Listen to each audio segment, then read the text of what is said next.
Well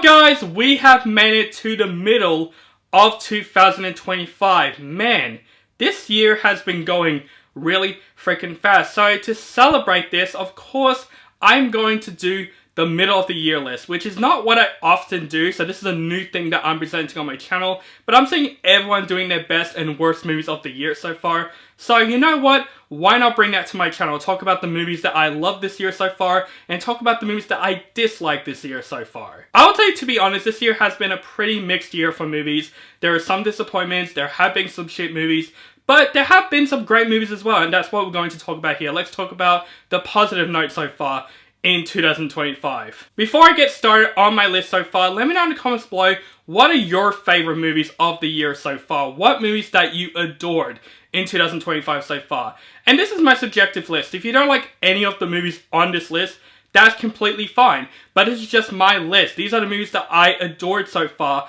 in 2025. These are the movies that I will remember so far in 2025. Now, before I get started to the actual top 10, I wanted to talk about my surprises of the year so far. I want to do something a bit different. Instead of doing some honorable mentions, I decided to talk about a couple of movies that absolutely surprised me, because every single time I do my end of the year list, I always do my surprising and disappointing list. And instead of course doing all those separately, I'm just going to bring a couple of surprises in this video, and of course I'll talk about my disappointments in my worst list. Not going to take too long talking about it. I just want to talk about a couple of movies that surprised me in 2025 so far. And one of the cases is a movie that critics didn't like, but I personally like. I really do like this movie, and I honestly don't understand why critics don't like this movie, and that is Wolfman. I feel Leigh Whannell does a great job directing that movie. I think it is one of the most interesting horror films that came out this year. I love the concept of a father trying to protect their family from the Wolfman itself, while he is basically turned into a Wolfman itself. It's a very tragic tale, and I thought Leigh Whannell does a great job directing the film.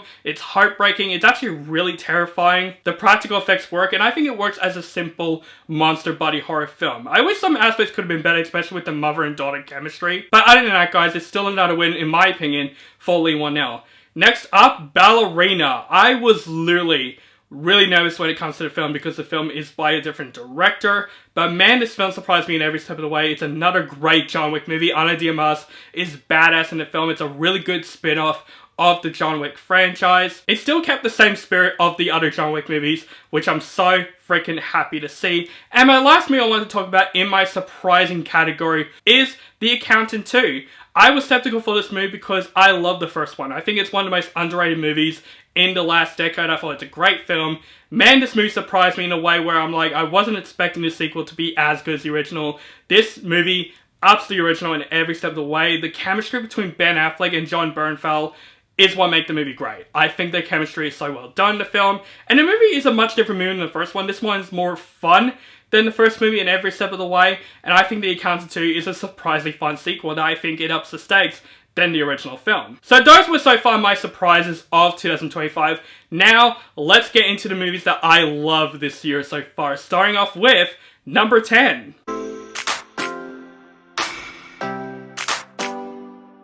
So let's start off with my number 10 with Companion. Now, Companion is one of the most fun original films that I have seen this year. You know, it's a great twisted romance story between a crazy guy and an AI sex bot, and I gotta say, Sophie Thatcher, this is one of her best performances. She is fantastic in this film. Jack Quaid is also really fantastic in the film. The film just gets more twisted, it gets more fucked up. It's definitely one of the funniest movies that I've seen this year so far. This movie is definitely one of the best black comedies in a way this year. But it's a great twisted love story between a guy and an AI. Yes, the trailers did kind of ruin the movie, but I wouldn't blame the movie for that. It's the marketing. The movie itself, it's just a fun time. Now, coming to my number 9 may be a movie that some people could be a bit mixed on. Some people might like this movie, some people didn't like this movie. To me, this is definitely one of the better live-action adaptations to an anime film that I have seen, and that is How to Train Your Dragon. Disney, write some notes here, because this is how you do a great live-action adaptation. This movie still kept the same spirit of the original film. Yes, it's a shot-for-shot remake, but it's a shot-for-shot remake that has charisma, that has heart, that still has a charm that I loved from the original film. Is it as good as the original film? Absolutely not, but this movie still has that charm that the original film had. The visual effects on the dragons look amazing.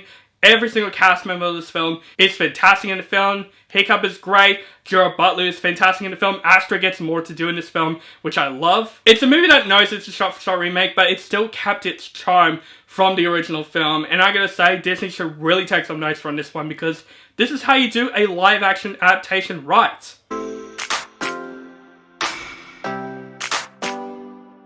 Man, Joseph Kosinski has done it again with F1. Now, is this movie as great as Top Gun Maverick?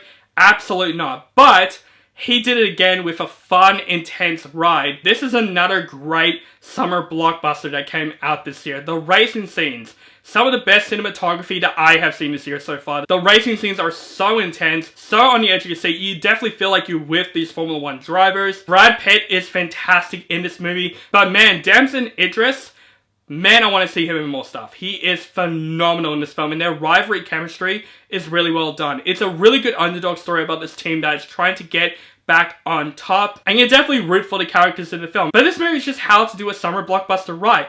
Get you on the edge of your seat, join the ride from start to finish, and this movie has such great pacing that you don't feel that this film is 2 hours long. Now, talking about a movie that I was not expecting to be as great as it is. Yes, take Final Destination Bloodlines, for example. Man, this movie really surprised me in a whole lot of ways. I was going to say this for the surprising, but the more times I think about it, I'm like, this deserves to be on my list, because this movie was as great as I thought it was going to be. This is definitely the best Final Destination movie that we have in the series. The deaths are creative, they're fantastic as hell. But the difference between this movie and the other movies, you give a shit about the characters. You give a shit about the family in this film. You root for this family to not die. That is great writing right there. And this movie is just literally a roller coaster ride from start to finish. The direction of the film is fantastic. The cinematography is also really good. But even just the sound design in general, you definitely feel on the edge of your seat the entire time. But this is still a really fun bloodbath. It's literally how you do a legacy sequel right. Kept it with the same charm of the original, but also tried to do something new, and this movie absolutely did it.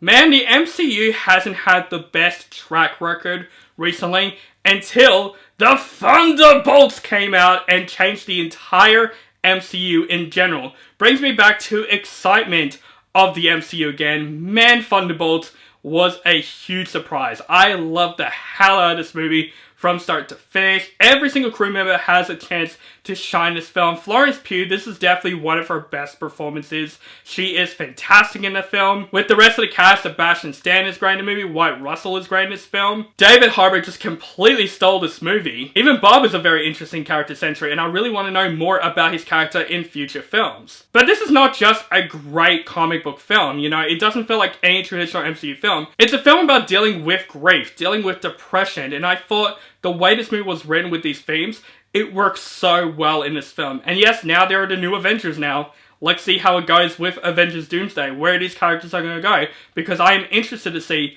where these characters are going to go. Alright, we are in the top 5, the 5 movies that I absolutely adored this year so far. Man, Danny Boyle, you are back with great films again. Yep, 28 years later is definitely one of the better blockbusters that came out this year. This film, seriously, is a blast from start to finish. It's not just a great zombie film, which it is. The zombies are intimidating in this film, but it's also a great coming-of-age survival film. I swear this kid in the film, which I can't picture the name right now, he stole this entire movie. The kid actor that stole the show more than Aaron Taylor-Johnson, Ray Fiennes, even Jodie Comer.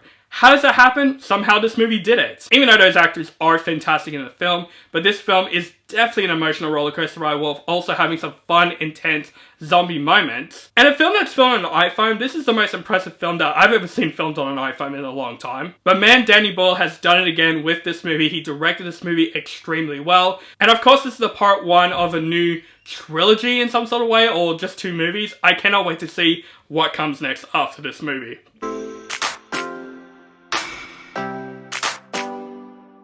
Man, talking about a really intense and just gripping movie from start to finish, Warfare is one of those movies that I was shitting myself the more times I think about it, and also when I walked out of theater. I was completely speechless walking out of this film. This film is the most realistic, intense war films that I have seen in such a long time. Alex Garland and the other director of the film, who is an actual Navy SEAL operative, they know how to get you in the perspective of these Navy SEALs in the tough situation they're in. You feel like you're in these SEAL seats. Whenever there's things happening, you are scared for them. This movie does a great job building up the big thing that's happening in the film. You feel on the edge of your seat thinking, what the hell is going to happen? And when it happens, oh my god, this movie is brutal, it's intense, it's not a happy film at all. The movie gets more intense and more intense from start to finish, and the more intense the film gets, the more that I absolutely adore the direction that Warfare was taking. This is definitely one of those movies that could be in the category of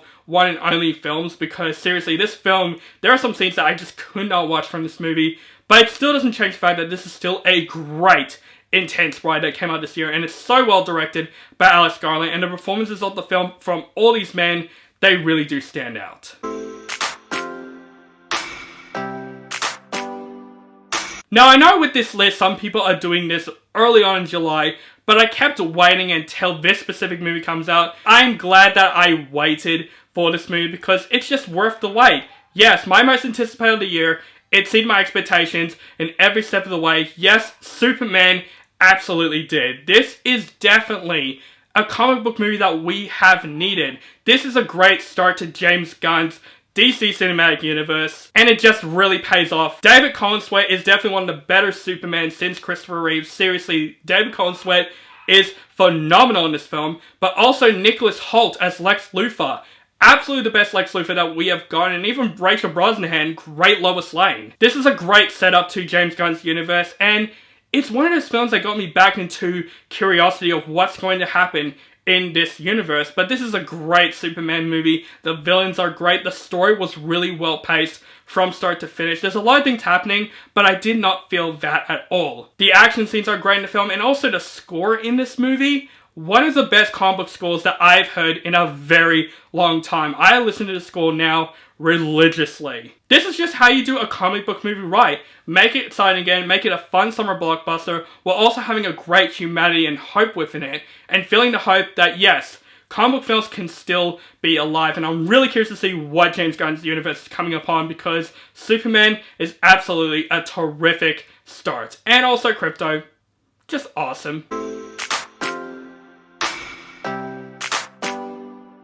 Now, my number 2 is definitely easily the best horror film of this year. This film blew me away from start to finish and literally makes me think, yes, Danny and Michael Philippa, keep making horror movies, because Bring Her Back is awesome. Now, do I think this movie is as good as Talk to Me? No. But this is a much different movie than Talk to Me. You know, Talk to Me is more fun. This movie is more of a horror drama. Man, this movie really blew me away. This is a very intense film from start to finish. Sally Hawkins' performance is so challenging because it's one of those performances that you either hate her character so much or you feel bad for hating this character. She just plays those two combinations of roles really well in this film. The kids are really good in the film. The main little kid in the film, this kid needs to be more stuff. He is phenomenal in this film. This film still has the violence that Raka Raka does with their videos, and it just works so well in this film, but it's just a really good drama as well at the exact same time. This is how you do a horror drama right. These guys know what they're doing when it comes to these films. I want to see more from them. If they're doing a Talk to Me sequel, I'm anticipating. Danny and Michael Philippa, seriously, these are my favorite horror directors that I've seen in such a long freaking time. From start to finish, Bring Her Back is just intimidating, it's intense, it's just so bone-crushing, but it's also a really heartfelt drama as well, and I thought it works completely well in this movie. Yes, Bring Her Back is definitely something that I'll remember so far in 2025, but of course my number 1 is the movie that I will absolutely remember in 2025.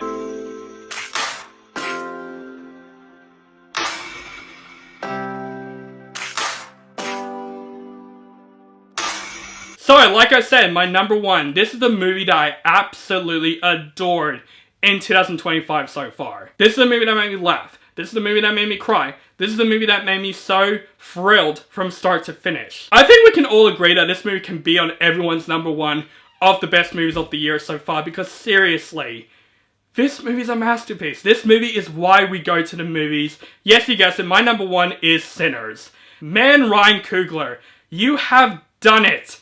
You have made another terrific and memorable film in your career, and easily this is the best film that you have directed. The story throughout, from start to finish, was so thrilling. It's like two different movies in one, but it connects together so freaking well. Michael B. Jordan, this is easily one of his best performances that I've ever seen. The rest of the cast in the movie is great. Jack O'Connell, great villain in this film. Haley Steinfeld as well, great in this film. But man, Miles Keaton, this kid stole this entire movie. Every single scene that he presented, his performance just gets better and better and better. The cinematography is great in this film. The music especially. This is some of the best thing about this movie. The music is its own character in this film, and it's absolutely one of the most memorable things when it comes to this movie. This is a great twist on a vampire story. It's just so well handled in this film, and they made vampires really terrifying in this film, which is so well put together by Ryan Coogler. Easily, this is one of the best directed films of the year.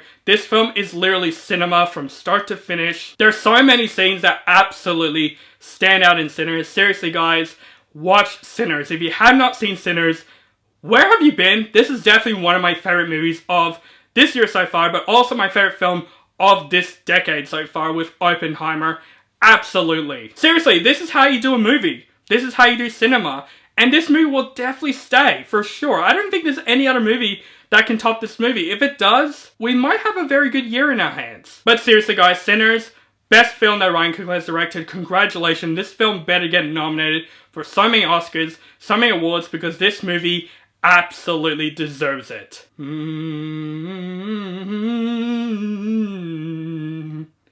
I lied to you. Better get nominated for Best Original Song. Seriously. So guys, those are my top 10 favorite movies of 2025 so far. Let me know in the comments below once again, what are your favorite movies of the year so far? Let me know all that in the comments below, and look forward to my top 10 worst movies of the year so far. That is absolutely coming soon. Make sure you guys follow me on social media links down below, keep contact with me, and make sure you guys subscribe to my channel, notify for my latest movie reviews and other movie related content. Thank you guys so much for watching, and have a nice day.